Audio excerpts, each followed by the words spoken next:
Bendiciones, mis amados hermanos, amigos, familia, qué gusto estar con ustedes en este hermoso día en el cual usted y yo amanecimos vivos.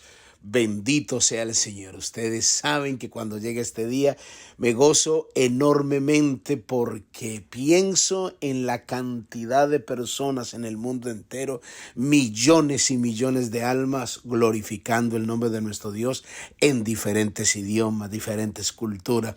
Así que vamos a unirnos en la misma afinidad de espíritu con nuestros hermanos en el mundo entero. Papito lindo, te damos gracias porque estamos seguros que en este día, en diferentes lugares, millones de personas nos reunimos, Padre amado, para glorificarte a ti, para reconocer que estamos en pie por tu amor, por tu bondad y por tu misericordia y no por nuestros méritos personales.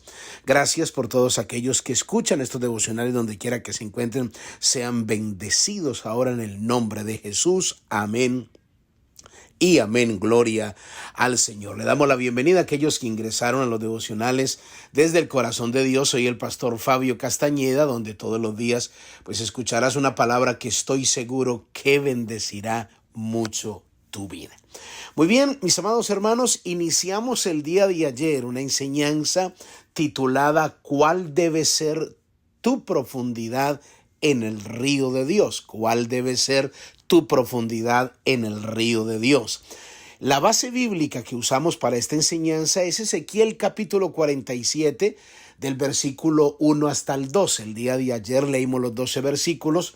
Obviamente hoy no los voy a leer todos, pues por ahorrarnos algunos segundos, pero sí vamos a leer el versículo 4 y luego vamos a brincar hasta el versículo 12 como para hacer un empalme de qué trata la enseñanza. Lo invito para que usted lea los 12 versículos completos. Dice la palabra, versículo 4, midió otros 1000 y me hizo pasar por las aguas hasta las rodillas, midió luego otros 1000 y me hizo pasar por las aguas hasta los lomos, midió otros 1000 y era ya un río que no se podía pasar porque las aguas habían crecido de manera que el río no se podía pasar sino a nado. Versículo 12, y junto al río en la ribera a uno y al otro lado crecerá toda clase de árboles frutales, sus hojas nunca caerán, ni faltará su fruto, a su tiempo madurará, porque sus aguas salen del santuario, y su fruto será para comer, y su hoja para medicina.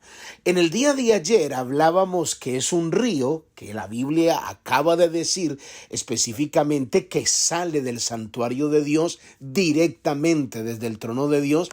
Y hablábamos de que este río, en la visión que Dios le muestra al profeta Ezequiel, simboliza literalmente la vida que proviene de Dios y lo que viene a beneficiar nuestra vida, es decir, las bendiciones que vienen directamente del trono de Dios y que es una invitación en la cual nosotros debemos sumergirnos, entrar en esas aguas que provienen de la casa de Dios, porque son aguas que tienen la propiedad de traernos sanidad, de sanarnos, de restaurarnos, es más, de darte todo aquello por lo que has estado orando. Todo por lo que has estado orando para tu familia, para tu casa, para tu vida, para tu ministerio, esas aguas tienen esa propiedad. Pero tú tienes que involucrarte, profundizar en esas aguas. Yo les decía el día de ayer que quiero mostrarles por qué vino esta palabra, qué era lo que estaba pasando. Ezequiel recibe una palabra muy fuerte para el pueblo de Dios, para el pueblo que estaba de alguna manera, había tenido una decadencia espiritual enorme. Y el profeta, estuvimos hablando en Ezequiel capítulo 44, comenzamos ayer a leer del versículo 4 al 9. Mire la condición del pueblo más o menos.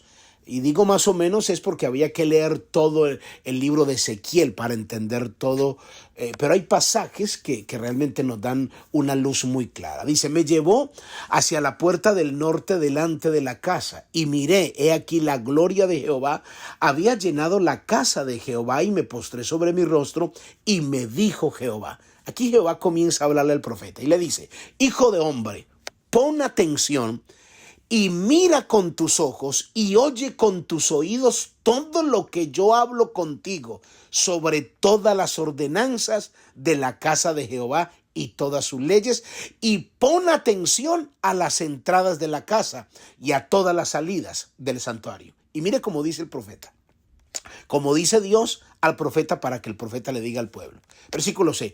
Y dirás a los rebeldes, a la casa de Israel, así ha dicho Jehová el Señor, basta ya de todas vuestras abominaciones, oh casa de Israel, de traer extranjeros incircuncisos de corazón e incircuncisos de carne para estar en mi santuario, para contaminar mi casa, de ofrecer mi pan, la grosura y la sangre, e invalidar mi pacto con todas vuestras abominaciones, pues no habéis guardado lo establecido acerca de mis cosas santas, sino que habéis puesto extranjeros como guarda de las ordenanzas de mi santuario. Así ha dicho Jehová el Señor, ningún hijo extranjero, incircunciso de corazón e incircunciso de carne, entrará en mi santuario de todos los hijos de los extranjeros que están entre los hijos de Israel. Y en el versículo 23, mire lo que dice, enseñarán a mi pueblo hacer diferencia entre lo santo y lo profano, y les enseñarán a discernir entre lo limpio y lo no limpio.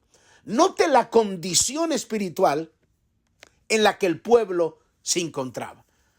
Al leer esta palabra, lo impresionante y lo revelador de esta palabra es que el pueblo de Dios es el pueblo de Dios que no sabe la diferencia entre lo santo y lo profano.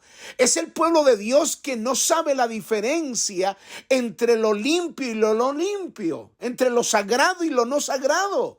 O sea, el pueblo estaba extremadamente, espiritualmente hablando, en una condición gravísima, extremadamente grave la condición espiritual del pueblo de Israel. Cuando hablamos de lo profano, estamos hablando que lo profano significa lo no sagrado, es decir, no sirve para fines sagrados. Cuando hablamos de la palabra santo, es que está dedicado o consagrado a Dios y que ha sido apartado para algo. Pero los sacerdotes de aquel entonces fueron acusados de violar los mandamientos de Dios, de quebrantar la palabra de Dios. Escuche lo que le voy a decir, de torcer los principios de Dios para los propios deleites e injusticia de ellos mismos. Es exactamente lo que hoy en día estamos viendo. La gente, para poder justificar su abominación o justificar su preferencia, entonces le hace decir a la Biblia lo que no dice. Pone palabras en la boca de Dios que Dios no ha dicho, y el pueblo había entrado en esa decadencia. Entonces Dios, aún en medio de la condición del pueblo, y esto es lo hermoso y lo descrestante de nuestro Dios, a pesar de esa condición, Dios quiere restaurarlos y le da una palabra de restauración, pero sin embargo el pueblo había entrado, mis amados hermanos, en una contaminación, y le voy a leer otro texto para que usted se dé cuenta que la historia vuelve a repetirse, se está viviendo lo mismo. Ezequiel capítulo 22. Del versículo 23 en adelante. Escuche lo que dice. Vino a mí palabra de Jehová diciendo, hijo de hombre, di a ella, tú no eres tierra limpia, ni rociada con lluvia en el día del furor. Hay conjuración de sus profetas en medio de ella. Como león rugiente que arrebata presa, devoran almas, tomando haciendas y honra. Multiplicaron sus viudas en medio de ella. Sus sacerdotes, escuche eso, sus sacerdotes violaron mi ley, contaminaron mis santuarios. Entre lo santo y lo profano no hicieron diferencia, ni distinguieron entre lo inmundo y lo limpio. Y de mis días días de reposo apartaron sus ojos. Yo he sido profanado en medio de ellos. Sus príncipes, escuche esto, sus príncipes en medio de ellas son como lobos que arrebatan presa derramando sangre para destruir las almas, para obtener ganancias injustas. Versículo 28, y sus profetas cubrían con lodo suelto, profetizándoles vanidad, adivinándoles mentira, diciendo así ha dicho Jehová el Señor, y Jehová no había hablado nada. El pueblo de la tierra usaba de opresión y cometía robo al afligido y menesteroso hacía violencia, y al extranjero oprimía sin derecho.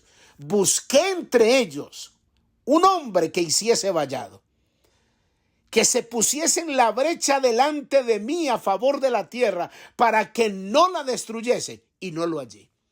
Es decir, no había nadie que estuviese alineado con los propósitos y los parámetros de Dios para liberar los territorios. No, todos fueron envueltos.